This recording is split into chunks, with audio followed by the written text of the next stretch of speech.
देखो कभी भी एग्जाम में वेलोसिटी पूछे, एंगुलर वेलोसिटी पूछे है ना, तो एनर्जी मेथड लगाना चाहिए ना। वेलोसिटी निकालने के कौन कौन से तरीके होते हैं?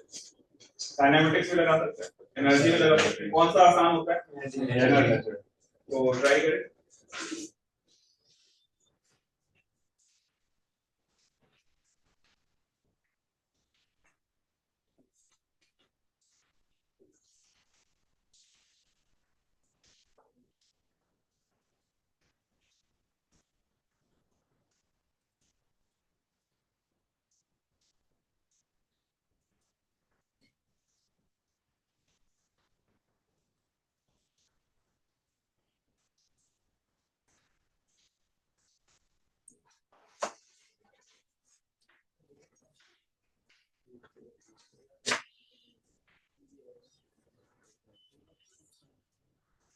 फोर कूलम का मास दिया था?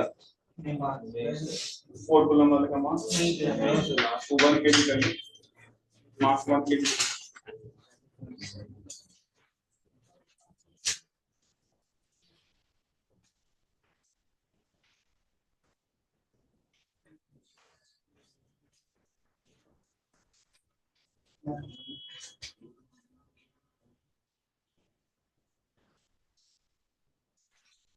क्वेश्चन में जी नोट की कंडीशन नहीं आएगा। हाँ कितना आ रहा है? अपने मन में ही बोल दिया, जोर से बोल। ठीक है, सेकंड का क्या है? वही आ रहा है। सेकंड का बताओ। हाँ, और थर्ड का?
और सेकंड आ गया सबका?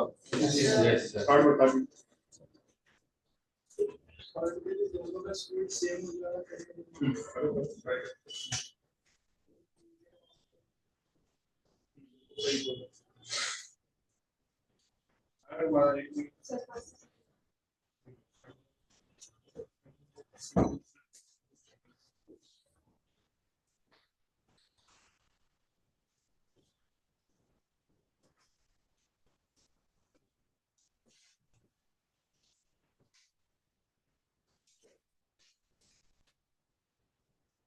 देखो जब फोर्स की बात अपन फर्स्ट पार्ट में कर रहे थे ना, सेकंड पार्ट में किसकी बात कर रहे हैं? एनर्जी। तो वापस से फोर्स नहीं लिखना, फोर्स लिखोगे तो लेंदी होगा। हाँ तो थर्ड का है, ठीक है। हमारे गए थर्ड पार्ट अभी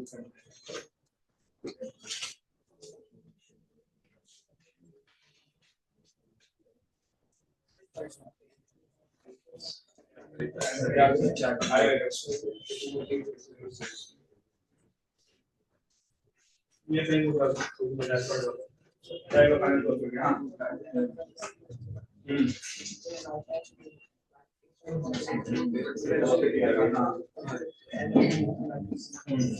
है, बिल्कुल सही। तो यहाँ देखो फर्स्ट मैं सॉल्व करके बता रहा हूँ। फर्स्ट में अपन मैकेनिकल एनर्जी कंजर्व कर सकते हैं क्या? क्यों? हाँ, मैकेनिकल कंजर्व कर सकते हैं। तो अपन लिख सकते हैं काइनेटिक इनिशियल प्लस क्या लिखोगे? पोटेंशियल इनिशियल बराबर काइनेटिक फाइनल प्लस। याद करो ये स्टार्टिंग क्लास में एक सवाल कराया था इस टाइप का, उसमें आपने काइनेमेटिक्स से सॉल्व किया था। तो एनर्जी से उस सवाल को सॉल्व करोगे आसानी से हो जाएगा। तो स्टार्टिंग काइनेटिक क्या लिखें बताओ? हाफ, मास कितना था 2, स्पीड कितना था, पोटेंशियल स्टार्टिंग में 0 हो जाएगा, इन्फिनिटी पे क्या होगा 0। काइनेटिक फाइनल क्या होगा? रुक गया जा करके, है ना। मिनिमम सेपरेशन कब होगा? इधर देखो, जब आप इसको इधर फेंक रहे हो इस पे फोर्स किधर लग रहा है यार? किधर फोर्स लग रहा है? पीछे की तरफ। तो ब्रेक लग रहा होगा, ब्रेक लगेगा तो धीरे धीरे आगे कहीं रुक जाएगा, उसी समय क्या होगा? ये तुम्हारा मिनिमम। अगर मुझे मिनिमम चाहिए तो मैं यहाँ पे पोटेंशियल का फॉर्मूला लिखूंगा K4 into क्या है 2 अपॉन क्या हो जाएगा R मिनिमम। मैंने सॉल्व इट, यहाँ से 2 से 2 गया। यहाँ पे डायमेंशन चेक मत करना क्योंकि R को मैंने वेरिएबल ले लिया है, इससे वो आपको दिखेगा। R मिनिमम कितना जाएगा सॉल्व करोगे तो 8K, नीचे क्या जाएगा ये कितनों का आ गया था ऑनेस्टली। अगले में क्या पूछा था? वो भी हो जाएगा, काइनेटिक फाइनल यहाँ आ जाएगा half m v not square by 2। ठीक है, जब इसको फ्री कर देंगे तो देखो, जब आप इसको, अच्छा अभी बताओ इस मोमेंट पे मैं मोमेंटम कंसीडर कर सकता हूँ क्या? नहीं, अगर फ्री नहीं है तो मोमेंटम कंसीडर कर सकते हैं। हाँ, हिंज का एक्सटर्नल फोर्स होगा, लेकिन अगर मैं इसको फ्री कर दूंगा तो कर सकते हैं। अच्छा, अब ध्यान सुनना, अब आपने इसको इधर फेंका और ये ऐसा है, तो इस पे फोर्स किधर लग रहा है? बोलो यार, किधर लग रहा है? पीछे की तरफ। इस पे किधर लग रहा है? आगे की तरफ। किसकी स्पीड घटेगी? किसकी घटेगी? किसकी बढ़ेगी? इसकी बढ़ेगी। और कब मिनिमम सेपरेशन होगा? क्या बिल्कुल सिमिलर है जैसे कोलिजन में होता था? कोलिजन में देखो क्या होता था, जब आप एक बॉडी दूसरे बॉडी से टकरा रही होती थी, इसकी स्पीड मान लो v1 है, इसकी मान लो v2 है, तो v1 पे नॉर्मल किधर लगता था? इधर की तरफ, सही बोलो ना। और इस पे किधर लगता नॉर्मल? क्या होता था? इसकी स्पीड क्या होती थी? याद है जब दो बॉल टकरा रहे हैं, इस पे नॉर्मल किधर लगता था? और इस पे किधर? राइट में। इसकी स्पीड क्या कम होती थी, इसकी क्या होती थी? और मैक्सिमम डिफॉर्मेशन कब होता था? जब दोनों की स्पीड सेम हो जाए, इनइलास्टिक कोलिजन। याद है क्या? याद है ना सबको? तो आप मान लेते हैं कि उस मोमेंट पे इसकी स्पीड भी आपकी v हो गई, इसकी भी कितनी हो गई? v। तो आप जब सॉल्व करोगे तो इक्वेशन क्या क्या लिखें बताओ? स्टार्टिंग में तो यही रहेगा, सीधे मैं लिख रहा हूं यहाँ पे v नॉट स्क्वायर, पोटेंशियल क्या 0 है, फाइनली क्या हो जाएगा हाफ, मास कितना था इसका 2 kg इंटू v स्क्वायर, और पहले वाले का लिखे तो क्या बनेगा हाफ इंटू 1 इंटू v कितना था उसका वो भी निकालेंगे v स्क्वायर, प्लस पोटेंशियल क्या होगा यहाँ पे k q1 q2 by r minimum. कितने अननोन दिख रहे हैं यहाँ पे? दो। कौन कौन से? v और r मिनिमम। v डैश का है यार, दोनों की स्पीड सेम हो गई ना, मैक्सिमम मिनिमम से प्रेजेंट करें। यस और नो? कितने अननोन हैं यहाँ पे? कौन कौन से? v और r। तो v निकालने के लिए क्या करें?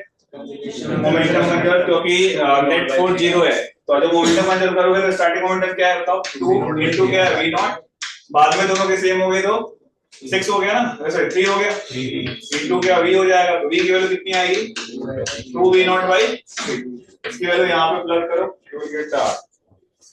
लिख लो इसको, है ना। यहाँ पे एनर्जी भी यूज हो गया और मोमेंटम भी कंजर्व हो गया। तो किन लोगों ने सही बताया था स्टार्टिंग में?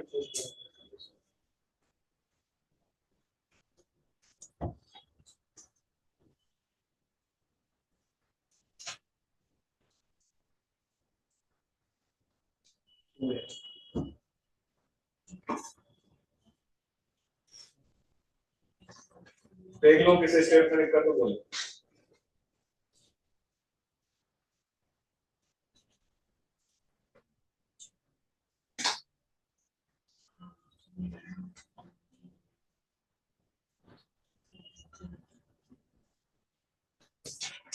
ठीक है, हाँ एक बार वो 2 into v not equal to 3 50 वाला था, उसमें क्या किया?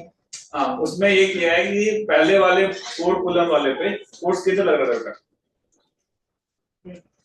लेफ्ट लग रहा होगा, और 2 कूलम वाले पे दोनों की वैल्यू सेम होगी, एक्शन रिएक्शन है, दोनों को सिस्टम मान लो, नेट फोर्स कितना हो गया, क्या कंजर्व होगा मोमेंटम, तो स्टार्टिंग मोमेंटम कितना था 2 into v नॉट, क्योंकि कोड तो रेस्ट पे था, बाद में दोनों सेम v से चल रहे होंगे उस मोमेंट पे, कितने हो गया 2 into v not v plus 1 into v लिखोगे, वही 3v लिख दिया मैंने, तो v कितना आ गया 2 v नॉट by 3, ठीक है, बात समझ आ रही है। देखो ये जो पोटेंशियल एनर्जी का जो मैंने कॉन्सेप्ट बताया आपको, ठीक है, एनर्जी का जो कॉन्सेप्ट बताया है, जस्ट लाइक फील्ड हमें इससे पहले करते क्या थे, फर्स्ट पार्ट में क्या किया था, रिलेट करना, फर्स्ट पार्ट में अपन क्या करते थे, एक ऐसी क्वांटिटी डिफाइन करती थी जो कि हर एक पॉइंट पे हो इलेक्ट्रिक फील्ड, उसको हम मास से 4 से मल्टीप्लाई कर रहे तो क्या मिलता था फोर्स, ये मिलता था ना। सिमिलरली हम यहाँ पे एक आगे चल के एक ऐसी क्वांटिटी डिफाइन करेंगे जो हर एक जगह पे डिफाइंड हो, पोटेंशियल, उसको आप 4 से मल्टीप्लाई कर दो तो क्या मिल जाएगा, पोटेंशियल एनर्जी। चलिए ये चीज अपन आगे देखते हैं, पहले एक काम करते हैं, potential energy for a system of charge निकाल, ये तीनों सवाल समझ में आया क्या किया, नेक्स्ट देखो potential energy due to system of charges, बहुत सारे चार्जेस हो तो क्या होगा, लिखो लिखो, नहीं लिखा था तुमने,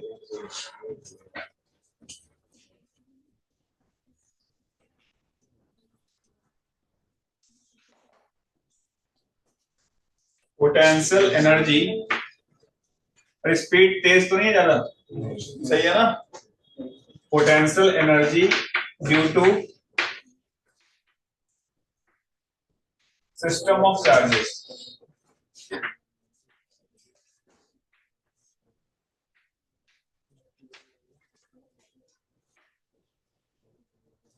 सिस्टम ऑफ चार्जेस का मतलब जैसे एक से ज्यादा चार्जेस है, मैंने यहाँ पे मान लो कुछ ट्रायंगल बना दिया, कुछ भी हो सकता है, कोई भी सिस्टम है, ये मान लो Q1 है, यहाँ मान लो Q2 है, यहाँ मान लो Q3 है, और मैं इस पे potential energy due to system लिखूं,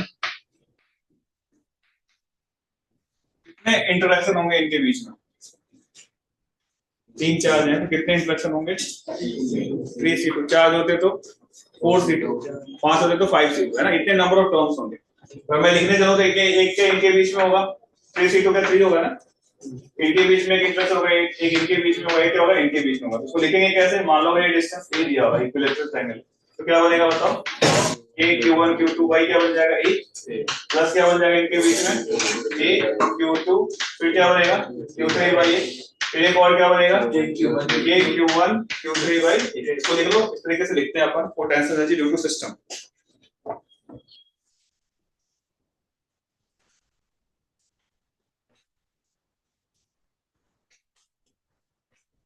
तीन चार्ज है तो 3 टर्म बन रहा है 3C2 लगा के ना, ये तरीका होता है लिखने का, है ना,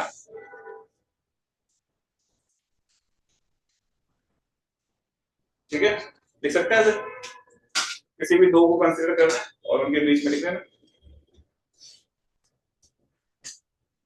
सिमिलरली अगर मैं आपको ऐसा बोलूं, लिख लो इसको, फिर जिनका आ गया वो एक सवाल करेंगे, मान लो कि एक स्क्वायर ले लें और ए साइड का यहाँ पे चार्ज Q1 है, यहाँ पे चार्ज Q2 है, यहाँ पे चार्ज Q3 है, यहाँ पे चार्ज Q4 है, कितने टर्म होंगे इसमें, 4C2 कितना होता है 6, लिखो आप इसके लिए क्या है सिस्टम के लिए, इसके लिए आप पोटेंशियल लिख के बताओ, 3 चार्ज थे तो 3C2, चार्ज होंगे तो 4C2, 6 टर्म आएंगे, एक बार लिखें आपको फिर ट्राई करें।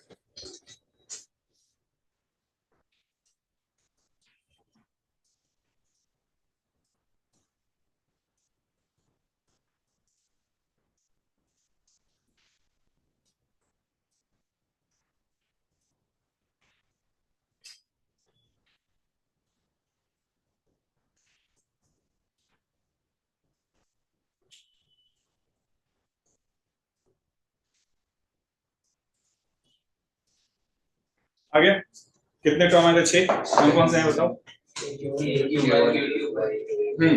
मतलब इनके बीच में होगा एक इनके बीच में होगा, एक इनके बीच में होगा, एक इनके बीच में होगा, एक डायरेक्ट होगा, तो अगर मैं यहाँ पे पोटेंशियल एनर्जी लिखूं तो कैसे लिखना चाहिए, a q1 q2 by a plus क्या होगा बताओ, a q2 q3 by a plus क्या होगा k q3 q4 by a plus क्या होगा k q1 q4 by a सही लिखा हूं।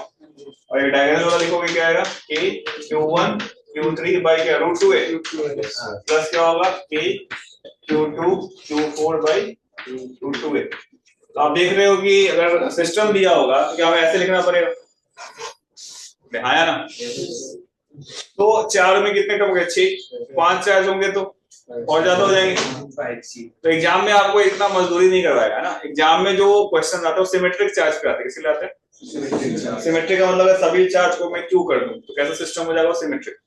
नॉन सिमेट्रिक होगा तो कैसे लिखना है बता दिए, 4 से ज्यादा अगर मैं 5 चार्ज ले लूं क्या कॉम्प्लेक्स हो जाएगा लिखना। तो आप लिखो एक फॉर्मूला बता रहा हूं आपको फॉर सिमेट्रिक चार्ज डिस्ट्रीब्यूशन। देखो पोटेंशियल एनर्जी फॉर लिखो formula potential energy for a symmetric charge system. Potential energy for symmetric charge system. Potential energy for symmetric charge system only for symmetric system के लिए ना, सबके लिए नहीं। तो जो सिस्टम होगा इसकी वैल्यू होती है n u1 by 2 n u1 by 2 n क्या बताता हूं n u1 by 2 है ना। n लिख लो, n is the total number of charges in the system. n जो है n लिख लो, n is the total number of charges in the system. n is the total number of charges in the system. u1 क्या है, u1 is the देखो u1 is the sum of the potential energy. u1 is the sum of the potential energy of a charge with respect to all other charges. With respect to all other charges. Sum of the potential energy of a charge with respect to what? All other charges. ठीक है। तो अब इन दोनों के लिए आप खुद से सॉल्व कर लो, एक बार ट्रायंगल वाले के लिए एक बार स्क्वायर वाले के लिए। वापस से आप इस फॉर्मूले से सॉल्व कर लो ताकि तुम्हें फॉर्मूला यूज करना है। एक बार ट्रायंगल बना लो, हर एक पे चार्ज क्यू लिख लो, और एक बार स्क्वायर बना लो, हर एक पे चार्ज क्यू लिख लो, और फॉर्मूले से वैल्यू बता दो।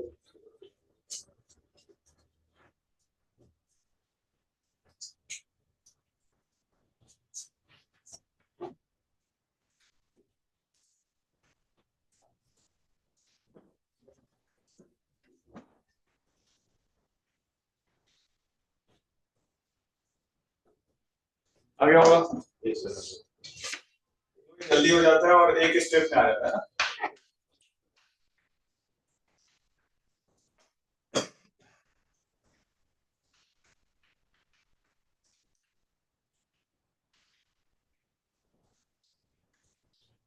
आगे सबका आगे तुम्हारा स्क्वायर के लिए क्या है, स्क्वायर के लिए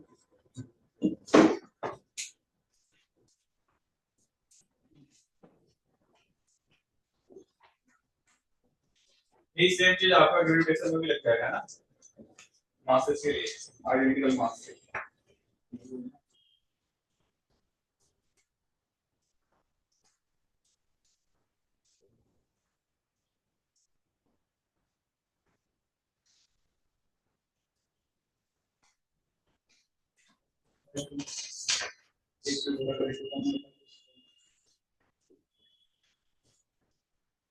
आपको आगे लिखना है सिस्टम के लिए कैसे लिख रहे हैं।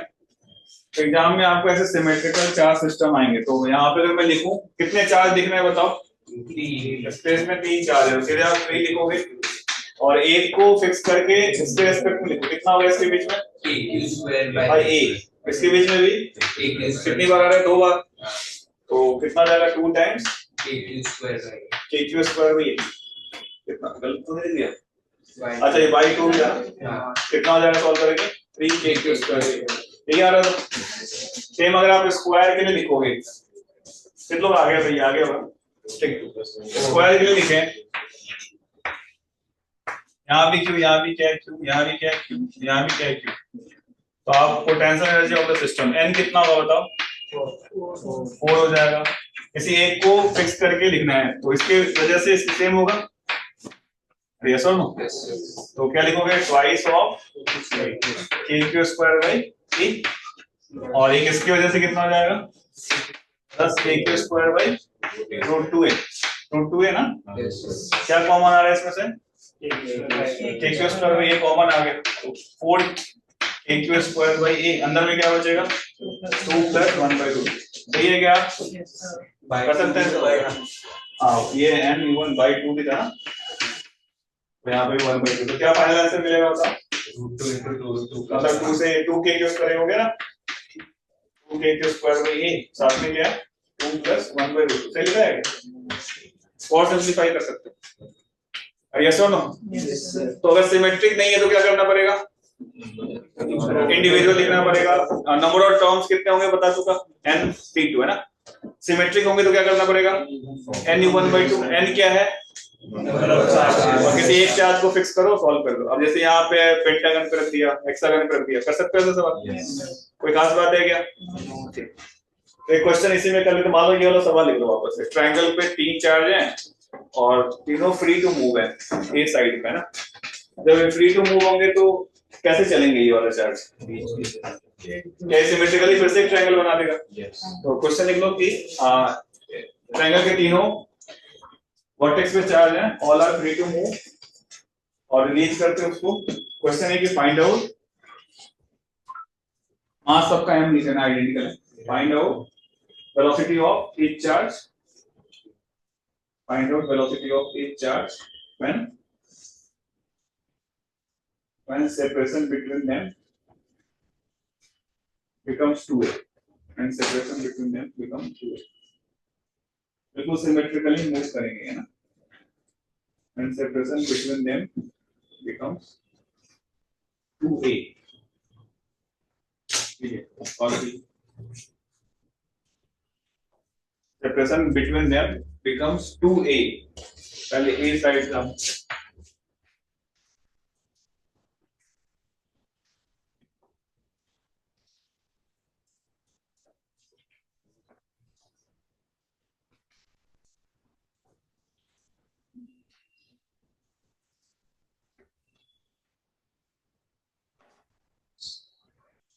मास सबका सेम है और आइडेंटिकल है ना, m लिख लो सबका मास।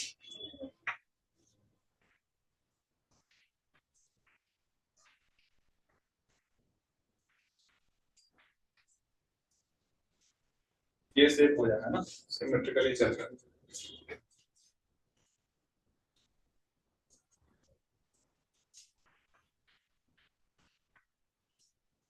जब भी एक सिस्टम ऑफ चार्जेस की बात करेगा तो आपको ये फॉर्मूला जाना है।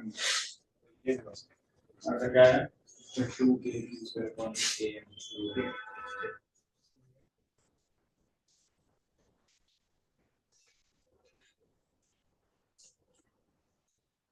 एक मिस्टेक है, देखो मिस्टेक है,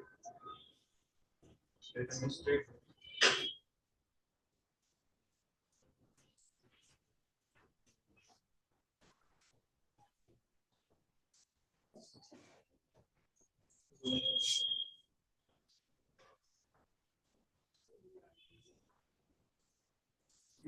क्या जाएगा?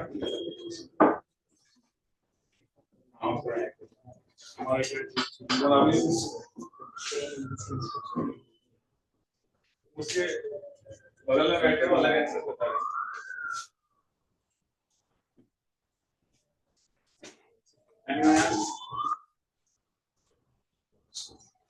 ये फॉर्मूला तभी लगाना है जब सिमेट्रिक चार्ज हो। देख लेना एग्जाम में अगर नॉन सिमेट्रिक है तो आपको सिस्टम का लिखना पड़ेगा इंडिविजुअल वाइज, इसका कोई फॉर्मूला नहीं।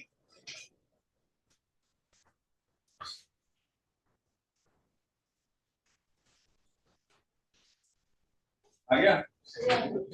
क्या आ गया? सी के क्यू से बराबर। हाँ बिल्कुल सही। हाँ देखिए वो स्टार्टिंग काइनेटिक एनर्जी कितना है? हाँ स्टार्टिंग 0 था और फिर काइनेटिक एनर्जी मल्टीप्लाई करते हैं। ठीक है, बिल्कुल सही है, आसान सा है, जिनका आगे और अच्छी बात है। काइनेटिक एनर्जी क्या लिखें? 0 होगा। पोटेंशियल क्या हो जाएगा? फॉर्मूला लगा लेंगे 3 k² बाई। काइनेटिक फाइनल क्या हो जाएगा? सबका सेम आएगा 3 into half mv स्क्वायर, नहीं सही लिखा है क्या? और पोटेंशियल फाइनल कितना हो जाएगा? 3k स्क्वायर बाई 2a सही लिखा है। तो सिंप्लीफाई करो कितना मिल जाएगा? 3k square by a minus 3k square by 2a और ये 3 बाई 2 mv स्क्वायर 3 कैंसिल हो गया सब में से, 3 यहाँ से सब में से कैंसिल हो गया, तो कितना बचेगा? 2a हो गया ना, k square by 2a by m, इसका अंडर रूट 2 भी कट जाएगा, 2 कट रहा था, ठीक है कितना आएगा finally? k square by m है ये कर लोगे ऐसे क्वेश्चन आएंगे। और यहाँ है ना आसान है ना यार, एनर्जी तो आसान ही होता है एज कम्पेयर टू फोर्स। इसी को अगर मैं फोर्स से निकालने के लिए सोचो पूरा फोर्स से अगर मैं इसको एनालिसिस करूं मुश्किल काम होगा, आर भी चेंज हो रहा है, फोर्स तो मुश्किल काम होगा ना, एनर्जी से आप जल्दी से सोच पा रहे हैं। ठीक है एक लास्ट क्वेश्चन करते हैं, कितना टाइम? एक लास्ट क्वेश्चन करते हैं इसी पे,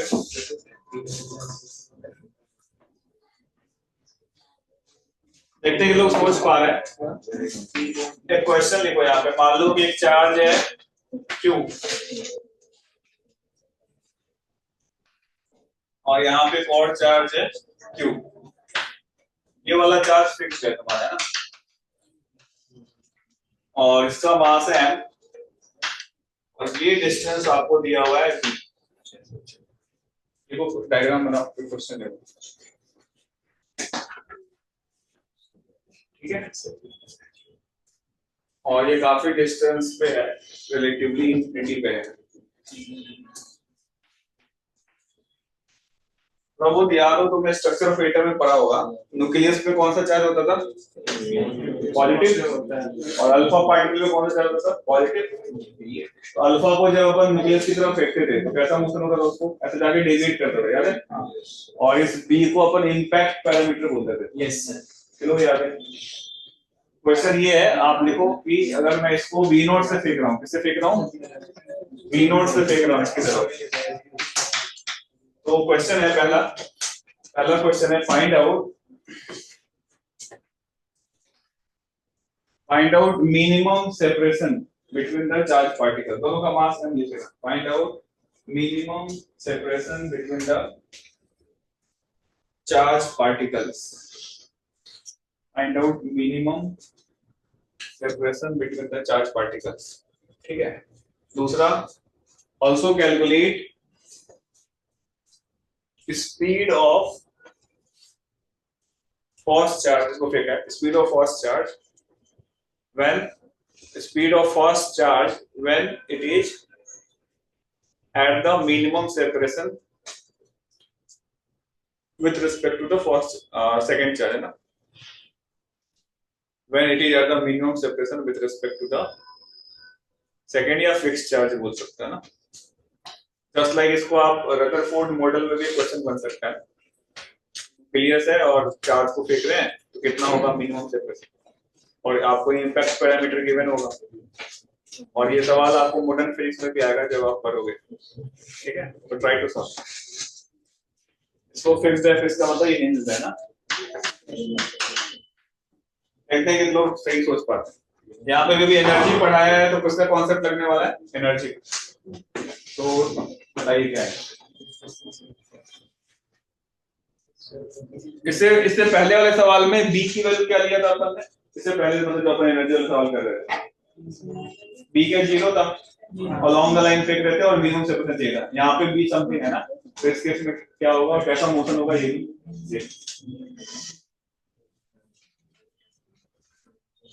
याद करो रदरफोर्ड मॉडल में कुछ ऐसा आता था, कुछ चार्ज तो बिल्कुल सीधा जाते थे, कुछ स्मॉल पे जाते थे, और एक क्या लौट के आता था। तो ये वाला तो हमने किया है अभी, अलोंग द लाइन वाला जैसा तो क्या था ना, और ये वाला अभी कर रहे हैं, जिसको फेंकते थे तो ये होता था मिनिमम सेपरेशन। अरे होता था ना, अगर स्ट्रक्चर ऑफ एटम में अच्छे सवाल किए होंगे तो ऐसा क्वेश्चन आपने जरूर सॉल्व किया होगा, नहीं किया तो अभी करो। हाँ, पार्ट इस तरीके का ठीक है, ट्रेजेक्ट्री निकालना थोड़ा मुश्किल काम है, लेकिन पाथ ऐसे डेविएट करते हैं स्मॉल एंगल पे, याद है? यस तो मिनिमम सेपरेशन बनाना। तो 50% सवाल मैंने सोचने वाला पार्ट तो मैंने खुद से बता दिया आपको। 50% काम है सॉल्व करने का। चलो मैं यहाँ करके देखता हूँ क्या कुछ लगा।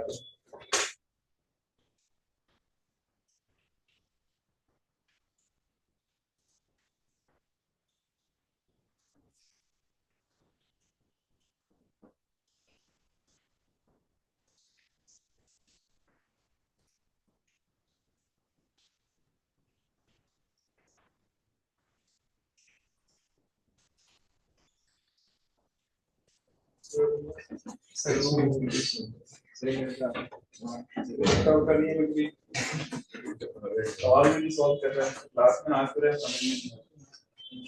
ये कूलम्ब का मॉडल में मॉडल बहुत ही पता तो नहीं है,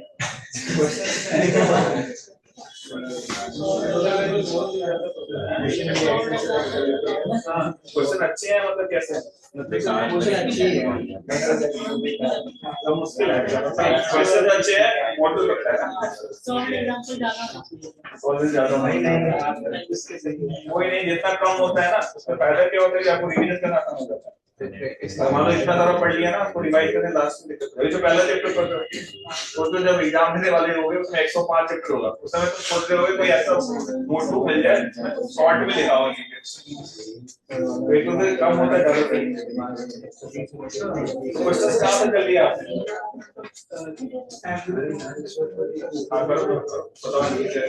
अच्छा इसमें क्या प्रोसीजर भी है?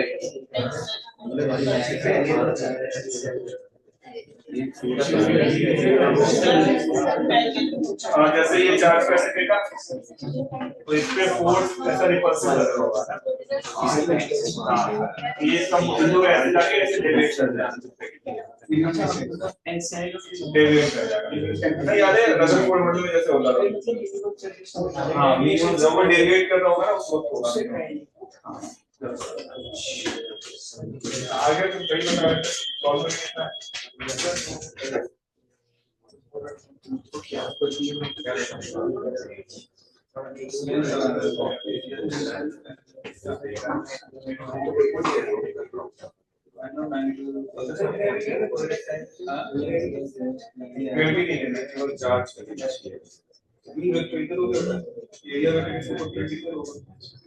EOS में कितने एंगल बन रहा है 91 डिग्री। जो सॉल्व करने का है PS सॉल्व ना कौन सा एक्सटेंड कर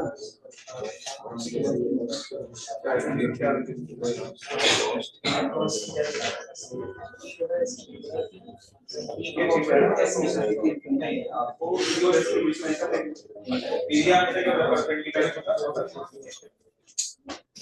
नहीं कर और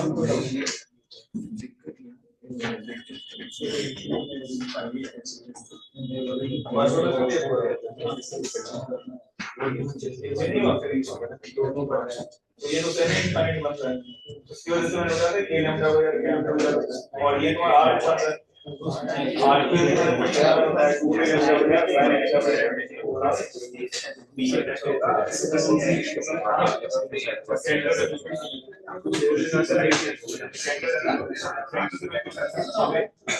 दो फेज हैविंग सम एंगल तो आप उसको रिजॉल्व कर लो, दैट वाज इज राइट।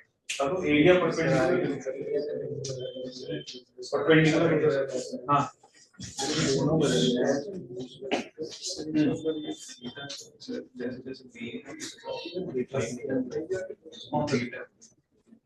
एक बीटा तो होगा लेकिन इसका मोशन जो होगा ना ऐसे ऊपर की तरफ आएगा, लेकिन ये क्या होता है कि पहले तो मैंने तो देखा है कि फोर्स भले ही है लेकिन इसका इनर्शिया की वजह से ऐसे स्ट्रेट टू टेबल करते हो जाएगा, फिर बाद में कर्व होगा और फिर ऐसे डेविएट करेगा। मिनिमम सेपरेशन जब ये होगा जब इसका परपेंडिकुलर होगा सर वो जब तक कांस्टेंट रहेगा तब तक ही देना है, मतलब कि उसके बाद तो डेविएट हो गया तो सेपरेशन बढ़ने लगेगा। अभी जैसे हम सॉल्व कर रहे थे ना वो क्वेश्चन, ये दो चार्ज को सेम ही रास्ते में फेंका था, तो पहले वेलोसिटी कम होती रहती है फिर मिनिमम सेपरेशन आता है, फिर अचानक से बढ़ने लगेगा, पहले कम हुआ फिर बढ़ेगा। सॉल्व करिए एक्सरसाइज 1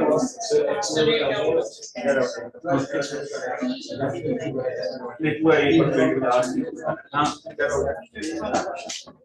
कौन सा फिर तो बताया था ना ये सेमी सर ये एक तो स्ट्रेट लाइन वाला है तो एक तो के लैम्डा बाई आर के ऐसे आएगा फ्रैक्शन और ये आर का ही बताया एक वो 2 के lambda by r sin theta दिया हुआ है तुमको 270 हो जाएगा 360 में से 90 घटा दो कितना हो जाएगा 270 270 बाई 2 कर देंगे दो पोर्शन है सेमी सर्कल में आर्क ऑफ द सर्कल है अगर ये आर्क नहीं है बेटा ये तो सीधे दोनों हमारे क्लास में कराया भी था ये ऐसा है ना कुछ इसका सेंटर ये होगा इसमें फिट का बिल्कुल ऐसे आ रहा होगा और इसका फार्मूला मैं बता रखा हूँ 2 के lambda by r sin theta 90 degree पूरा हाँ जो भी है मतलब ये फार्मूला इसका लगेगा ये सेमी इनफिनिट लगेगा दोनों एंगल पे होंगे वेक्टर्स तो रिजॉल्व करके देखो कौन सा वेक्टर आ जाएगा 0 आ जाएगा तो पूरा सॉल्व क्या करता हूँ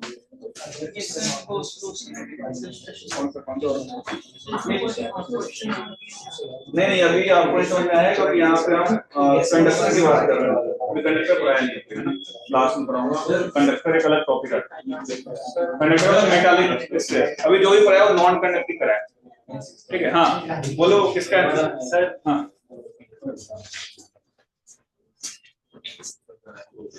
आंसर आगे चलो ये करो फिर क्लास के बाद पूछने दो आगे करो आंसर सॉल्व करिए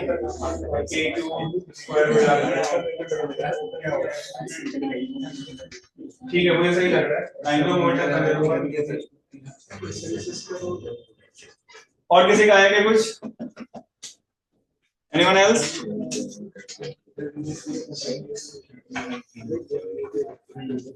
जिसको डाउट है क्लास के बाद रुक जाना मैं डाउट बता दूंगा तुम लोगों का डाउट कब डिस्कस होता है मतलब वीकेंड वाले बच्चों का मतलब क्लास जो आप होमवर्क करोगे वो डिस्कशन क्लास कब होती है क्योंकि क्लास में डिस्कस करोगे सिलेबस पीछे रह जाए वीकडेज में होती है क्लासेस मतलब डाउट सेल होता है वो सर उसमें सिर्फ अच्छा वो बुलाना पड़ता है ऐसे अच्छा एक तो टेस्ट ऐसी होता है जिसमें सिर्फ पैकेज के डाउट करते हैं हाँ और अगर जो है इसी का टाइम टेबल में आता है आपको हाँ अच्छा वो उसका भेज देते हैं और अगर जो है फाइनेंस किसी के डाउट है तो वो तो फैकल्टी मेंबर होता है वो अपने आप एक दिन वीक डेज में क्लास बुला देते हैं और आप आ जाओ ठीक 5 ही डाउट लेते हैं वो भी मॉड्यूल से हाँ उसमें एक 5 ही डाउट वो मतलब भी मॉड्यूल से मतलब 3 से पहले भेज दो डाउट फिर वो लेंगे डाउट से तुम आ जाना यार यही प्रोसेस है सुबह आ जाना सरकारी प्रोसेस नहीं डाउट है तब आ जाना या आज मिल जाना क्लास के बाद में बता सकते मतलब 5 डाउट हफ्ते में पूछ सकते हैं ऐसा कुछ अच्छा एक बार में 5 डाउट भेज सकते हैं मेल करना पड़ता है कोई बात नहीं क्वेश्चन पैकेज के अंदर और पैकेज के अंदर नहीं होना चाहिए बाहर नहीं होना चाहिए चलो कोई नहीं इधर देखो आप क्या ये ऐसा मोशन होगा एक बच्चे ने बिल्कुल सही किया है और ये तुम्हारा क्या उस समय आर मिनिमम होगा अब यहाँ पे देखो पहले मैं अगर बोलूं मोमेंटम कंजर्व होगा क्या क्यों नहीं होगा मोमेंटम कंजर्व रेंज है इस वजह से एंगुलर मोमेंटम कंजर्व होगा क्या क्यों होगा देखो एक चीज और जब भी एग्जाम में मोमेंटम कंजर्व ना हो रहा हो तो तुम्हारे दिमाग में 2 चीज आना चाहिए एक तो इंपल्स का कहानी है ना इंपल्स भी ना हो तो एक टॉर्क वाला तो आप यहाँ पे टॉर्क देखो तो इस पे जो फोर्स है क्या सेंट्रल फोर्स है ना ये हमेशा कैसे लगता है ये अलोंग द लाइन तो अगर मैं इसके बाद टॉर्क देखूं तो हिंज का टॉर्क तो 0 हो गया और इलेक्ट्रोड का भी टॉर्क 0 हो जाएगा तो अलोंग द लाइन लग रहा है तो टॉर्क 0 है तो इस वाले पॉइंट के ओर क्या कर सकते हैं एंगुलर मोमेंटम कंजर्व जो पहली इक्वेशन होगी वो तो एनर्जी वाली आप लिख सकते हो क्या बनेगा काइनेटिक इनिशियल कितना है हाफ m साथ में क्या है v0 स्क्वायर पोटेंशियल इनिशियल क्या हो जाएगा 0 काफी डिस्टेंस पे बाद में जब यहां से पास हो रहा होगा तो क्या लिखोगे k फिर क्या है q स्क्वायर हो गया अपॉन क्या r मिनिमम और इस समय इसकी एनर्जी कितनी होगी हाफ m साथ में क्या होगा v स्क्वायर इक्वेशन सही लिखा है मैंने कितने अननोन दिख रहे हैं r भी अननोन है और साथ में क्या है v भी अननोन है तो हमें क्या करना पड़ेगा v निकालने के लिए क्या एंगुलर मोमेंटम कंजर्व कर दें तो स्टार्टिंग मोमेंटम बराबर फाइनल इनिशियल कितना लिखोगे एंगुलर मोमेंटम क्या होता है? mv into r perpendicular. ये r है और v पे परपेंडिकुलर क्या हो गया? ये v, ये हो गया ना। तो क्या बनेगा? पहला m, साथ में क्या हो गया? v, और यहाँ पे क्या b आएगा? जब यहाँ से पास हो रहा होगा तो ये मान लो v हो चुका है, v भी चेंज हो गया ना, वहां पे क्या हो जाएगा? m, साथ में क्या हो गया? v नॉट, और ये क्या r मिनिमम हो जाएगा। यहाँ से क्या कैंसिल हो गया? m से m कैंसिल हो गया सर v नॉट और v ये v नॉट है और ये v है। अब सही है क्या? अब तुम्हें v, अब ये यहाँ से मिल गया v r minimum, v into क्या हो गया? r मिनिमम कितना हो गया? ये v नॉट इनटू v। दो इक्वेशन, दो वेरिएबल सॉल्व कर सकते हैं। v को r मिनिमम के टर्म में निकाल के इस पर रख दो, क्वाड्रेटिक बन जाएगा सर। रख के देखो, सॉल्व करो, पूरा पूरा कैलकुलेट करो।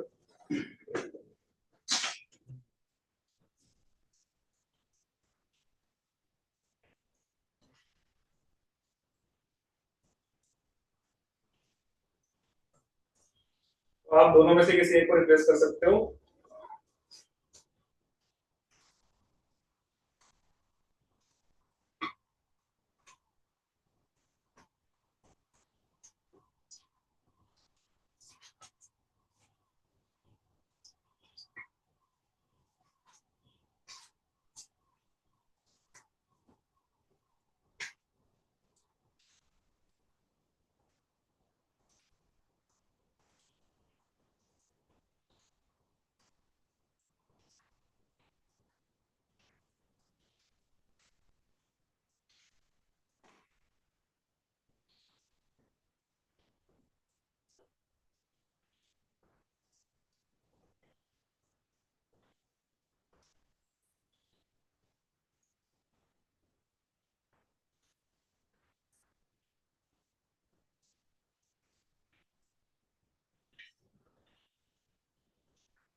क्वाड्रेटिक बन जाएगा, इसको आप सॉल्व करोगे फिर r मिनिमम आएगा। आपको एग्जाम में जो है इसके डेटा गिवन होंगे तो सॉल्व करना थोड़ा इजी होगा ना। चार्ज वगैरह के वैल्यू गिवन होंगे, k के टर्म में आ जाएगा ना।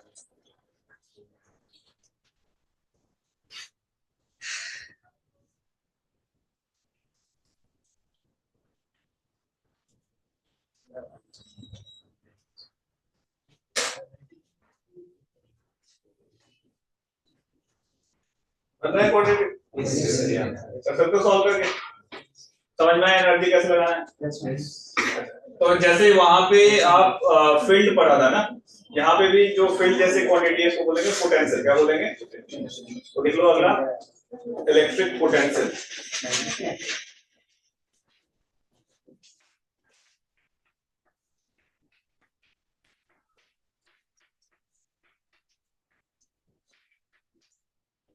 ठीक है, तो बिल्कुल एनालॉगस समझते हैं। वहां पे हमने फील्ड कैसे डिफाइन किया था, मतलब दो चार्ज है, r डिस्टेंस है, तो फील्ड कैसे डिफाइन किया था? Limiting value of force upon charge. यहाँ पे हम क्या कर रहे हैं? पोटेंशियल जो v है इसको डिफाइन कर रहे हैं potential energy per unit charge, है ना।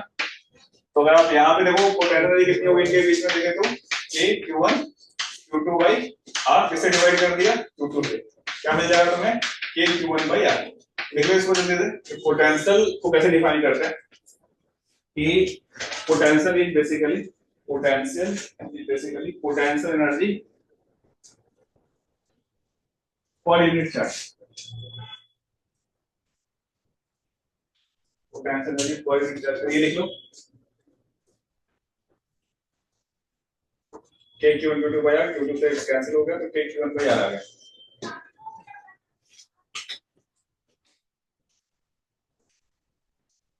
तो जैसे फील्ड अपन लेके आए थे, तो फील्ड लाने का मेन मकसद क्या था? क्यों लेके क्यों पढ़ते हैं अपन फील्ड के बारे में?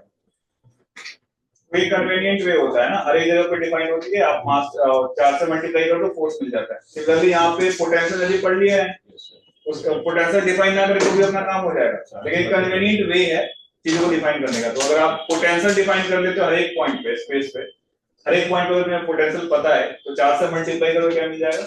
Potential energy. कन्वीनियंट वे है। तो लिख लो यहाँ पे पोटेंशियल कौन सी क्वांटिटी हो जाएगी? स्केलर। लिख लो it is a scalar quantity. Unit क्या हो जाएगा इसका? एनर्जी जूल पर कूलम, इसको वोल्ट में बोलते हैं, स्केलर क्वांटिटी, और यूनिट क्या हो जाएगा जूल पर कूलम, और इसको क्या बोलते हैं वोल्ट, VOLT।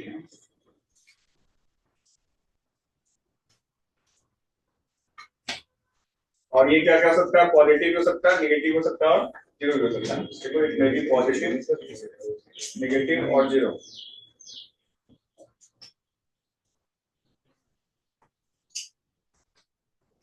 ठीक है, कोई दिक्कत? ठीक है, तो एक चीज मैं अगर आपसे पूछूं कि देखो वहां पे आगे क्या किया था तुमने, फील्ड डिफाइन करने के बाद डिफरेंट सिस्टम की वजह से चीजों को रिलेट करो तो तुम्हें सवाल तो आसान हो जाएगा। डिफरेंट सिस्टम से क्या निकाला था, फील्ड, और फील्ड को 4 से मल्टीप्लाई करो फोर्स आ जाता है।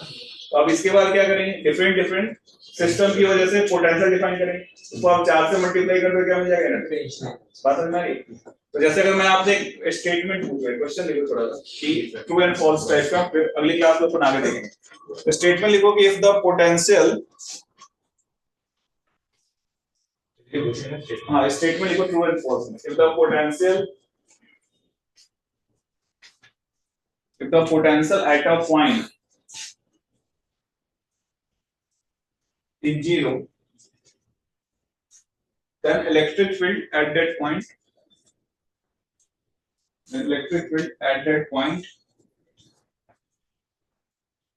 must be zero. First statement है, electric field at that point must be zero, ठीक है।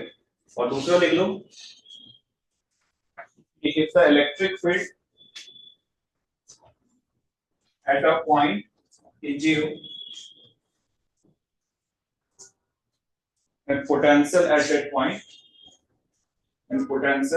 point must be zero.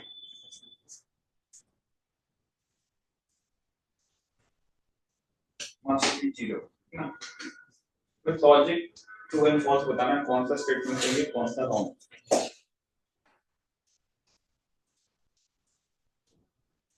Definition मैंने अभी आपको बताया, potential energy per unit charge को क्या बोलते हैं, इलेक्ट्रिक पोटेंशियल।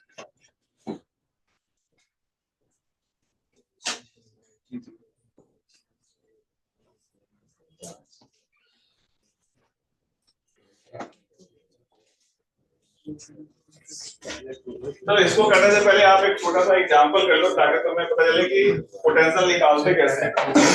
चलो मान लो अगर मैंने यहाँ पे 1 कूलम, 2 कूलम, 3 कूलम और 4 कूलम चार्ज कर दिया, सेंटर पे मुझे पोटेंशियल चाहिए, ये डिस्टेंस मान लो 1 मीटर है। भाई ये बना लो नीचे, फिर इसके बाद सवाल सॉल्व कर। 1 कूलम, 2 कूलम, 3 कूलम और 4 कूलम, मुझे सेंटर पे इलेक्ट्रिक पोटेंशियल लिखना है, कितना होगा ठीक करता है। चलिए 1 कूलम, 2 कूलम, 3 कूलम, 4 कूलम, इसके सेंटर पे मुझे पोटेंशियल बतानी है।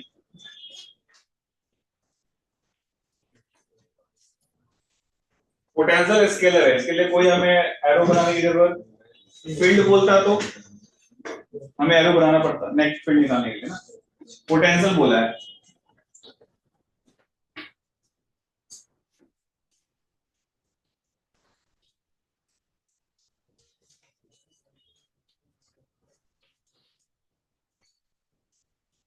√2 के, ठीक है चेक करते हैं। तो पोटेंशियल रिलेटिवली काफी आसान चीज होता है ना। अगर मैं फील्ड बोलता तो क्या करना पड़ता,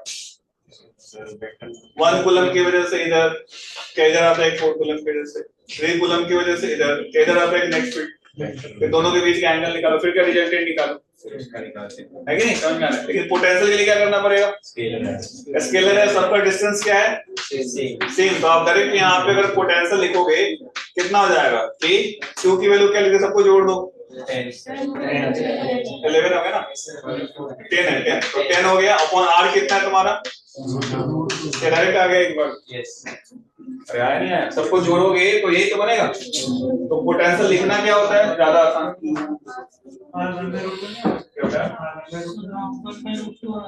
R क्या हो जाएगा, अच्छा √2, ये तो पूरा साइड है, आधा हो गया ना, √2/2 ये आएगा ना, सही है। अभी चलो आगे बताइए समझ में।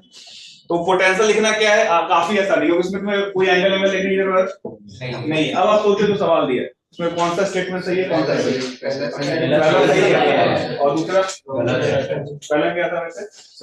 पोटेंशियल जीरो होगा जब इलेक्ट्रिक फील्ड मस्ट भी जीरो होना चाहिए। तो एग्जांपल बताओ कैसे, क्या कहाँ पे क्वेश्चन क्या था? पोटेंशियल जीरो होगा तो इलेक्ट्रिक फील्ड जीरो होना पड़ेगा। इलेक्ट्रिक फील्ड जीरो होना पड़ेगा। तो सही है या गलत है? ये सही है। सही क्यों सही है बताओ? सर स्केलर की वजह से। एक वन बाय वन बताओ, कौन बोल रहा था पहले? बोले हाँ आप बताओ। हाँ इधर जीरो होगा तो वेक्टर तो जीरो होगा, डेल्टा v जीरो का इंटीग्रेशन क्या होता है? वन। स्केलर अगर जीरो हो तो वेक्टर भी जीरो होगा। ये कहाँ था? पहला क्या बोला है? पोटेंशियल जीरो है तो इलेक्ट्रिक फील्ड भी जीरो होना पड़ेगा। फॉल्स है। कैसे, कोई एग्जांपल बताओ? हाँ बिल्कुल, अगर मैं इसी में एक ऐसा बना दूं, सही बोला कि ये यहाँ अगर मैं 1 कूलम रख दूं, यहाँ 1 कूलम, यहाँ -1 कूलम, यहाँ -1 कूलम, यहाँ पे पोटेंशियल क्या होगा? फील्ड जीरो होगा क्या? फील्ड यहाँ पे क्या है? Non zero. पहला स्टेटमेंट क्या हो गया? दोनों स्टेटमेंट रॉन्ग है। तो देख लो आप सेकंड वाला, और सेकंड के लिए आप ऐसा देख सकते हो, सब पे इक्वल चार्ज रख दो, 1 coulomb 1 coulomb 1 coulomb 1 coulomb, field कितना हो गया? जीरो। पोटेंशियल जीरो है क्या? नहीं। तो आप इसको लिख लो।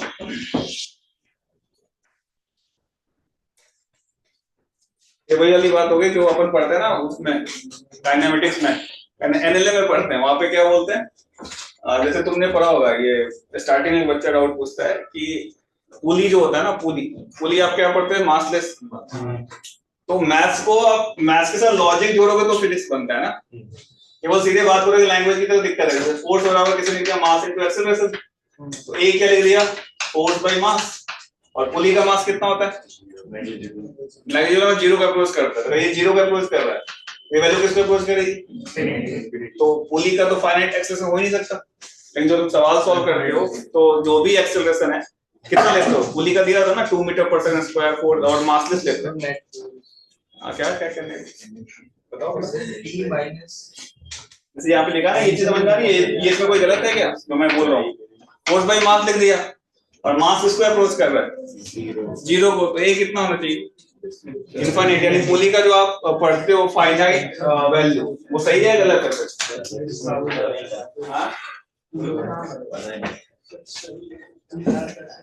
मास नेग्लिजिबल है और ऐसे दिया हुआ है।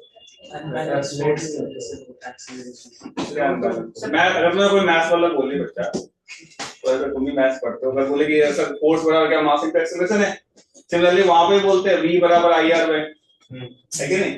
तो इसमें देखो, जैसे a बराबर के लिए फोर्स बाय मास थी और बोला कि मास जीरो का अप्रोच कर रहा है, a तो इनफाइनाइट होना चाहिए। तो सवालों में आप क्या लेके चलते हो? a की वैल्यू क्या लेके चलते हैं?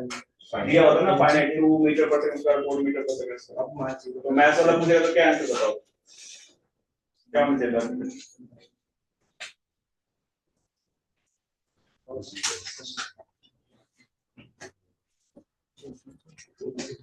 क्या होना चाहिए बताइए आप? हाँ नेट फोर्स तो ठीक है, कुछ भी है नेट फोर्स, कुछ तो कुछ वैल्यू तो होगी ना। पुली है, जैसे तुमने अगर मैं यहाँ पे देखो मासलेस पुली, सुनना मेरी बात, ये पुली है, ये पढ़ा हुआ है ना ऐसे सवाल, यहाँ मास लगा दो, यहाँ मास लगा दो, यहाँ मास लगा दो। नेट फोर्स तो है इस पे, दोनों आपस में इक्वल हैं, अपवर्ड डाउनवर्ड दोनों सेम लेते हैं कि मास जीरो होता है। तो कोई तुमसे बोले कि F नेट बराबर m into a, है ना? m की वैल्यू तुम्हारी क्या है? जीरो का अप्रोच कर रही है, तो मैथ्स के अकॉर्डिंग F बराबर F by m a हो गया।